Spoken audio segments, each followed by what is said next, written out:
Good evening, ALS family. This evening, while I sit here, the sun is about to fade in the western horizon. And I am Molly Joseph from the lush green Kerala. It is nice, this moment, sitting and recapitulating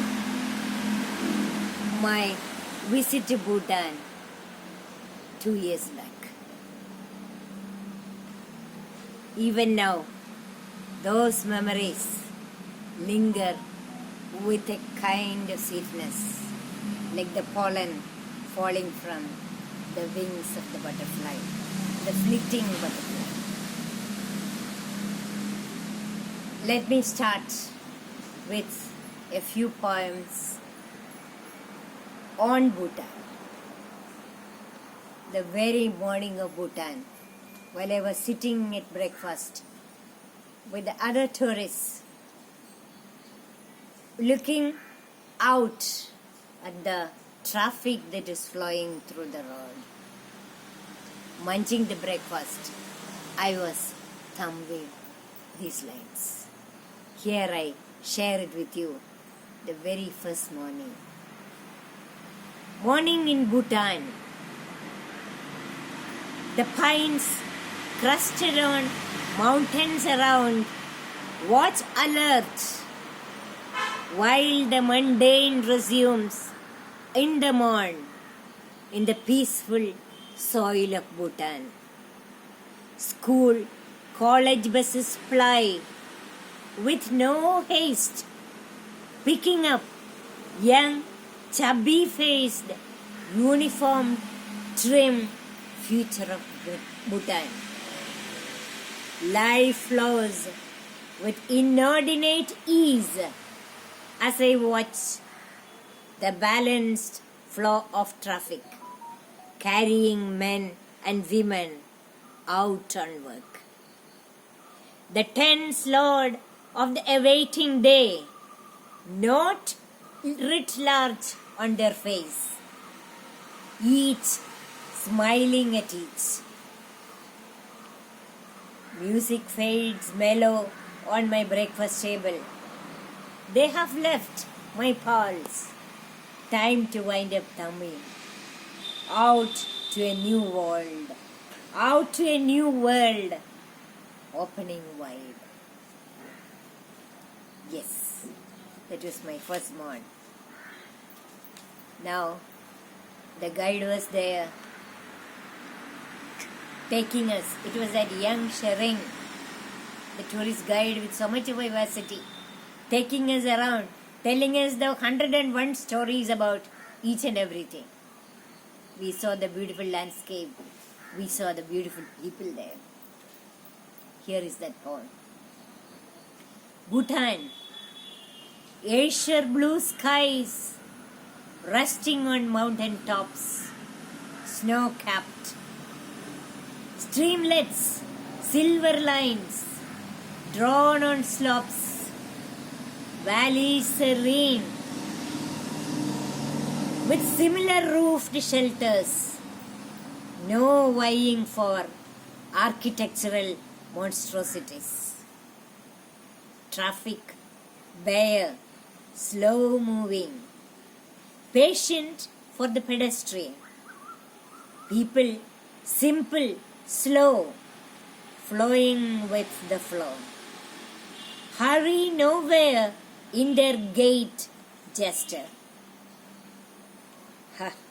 Happiness, how it settles, so smooth, serene, in your 8 lakh human heads, dear Bhutan.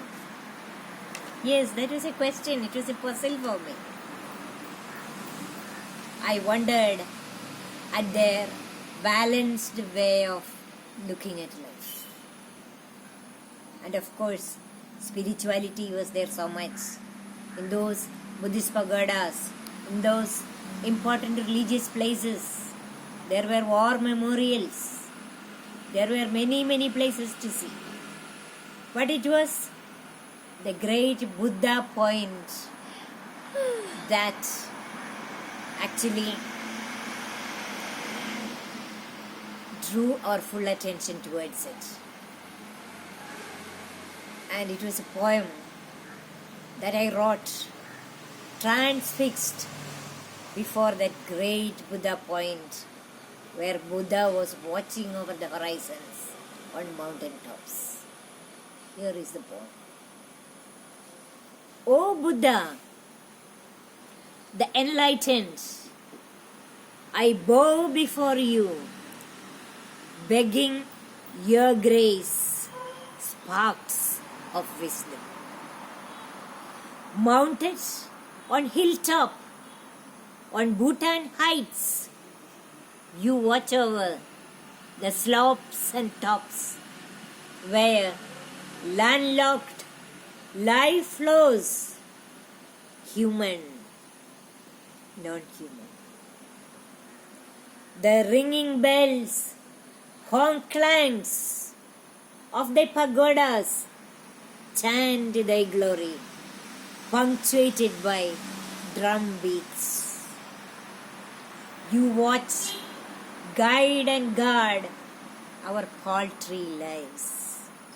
We the worms squirming earth, tiny flecks in cosmic space.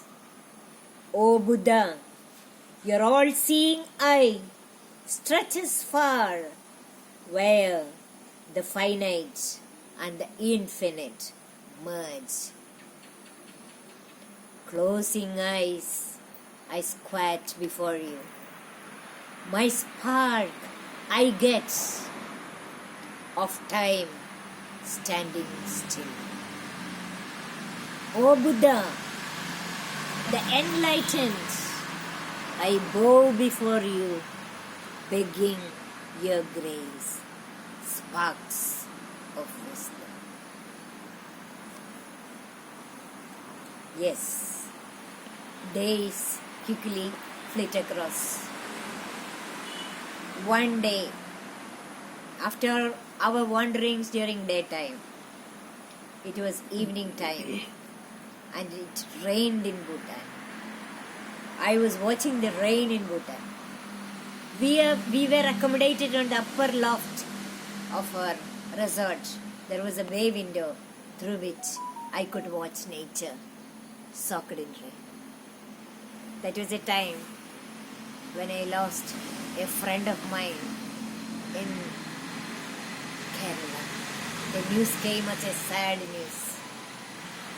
So the poem carries all those feelings. After the rain, part of pain, its swelling poured out. Clouds cleared up. Nature at ease, accepting things in peace. Paddy fields, carved level grounds. Between mounds, stretch soaked in rain. 2-3 farmers sowing something while stray dogs watch. Bhutan, how tardy your space, even with work on soil. No haste, no vibe to get things done, to finish off on time. The sellers in shops watching you, keeping on smiling, not that keen on selling. No hurry anywhere, in restaurants or restrooms. The mammoth mountains wall you up, freezing time and minds. Even the fluttering sparrows perch on the birds, so silent. Yes, that was that Bhutan experience. And gathering all this experience, I was flying back, my return. And while flying through the air, In mind's eye, every such picture again flitted across. This is that thought. Return. Flying back home over the white clouds with old melodies plugged on ears, sights, sounds, faces, voices flash back and forth on mind screen. Eyes grow moist. Bhutan, your pristine innocence strikes.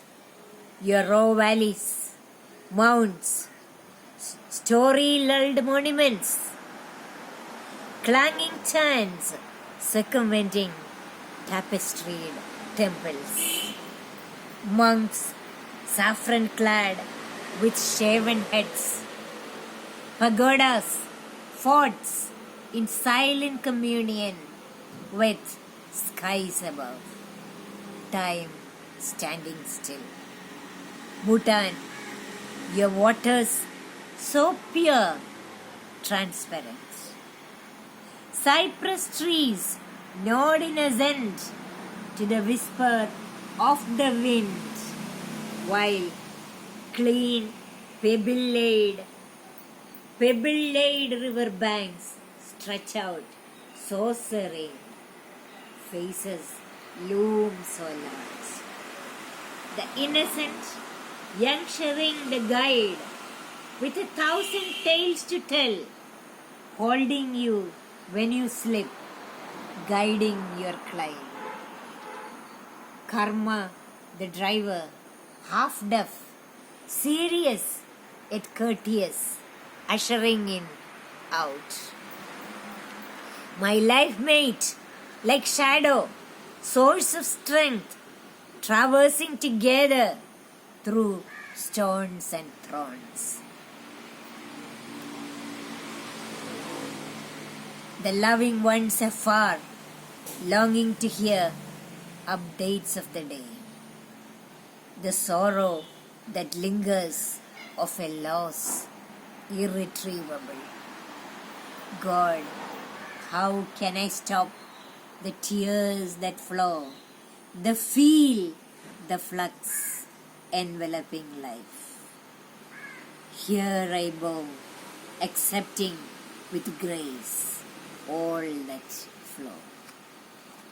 Thank you, Asian Literary Society, for giving me a chance to share my Bhutan experience.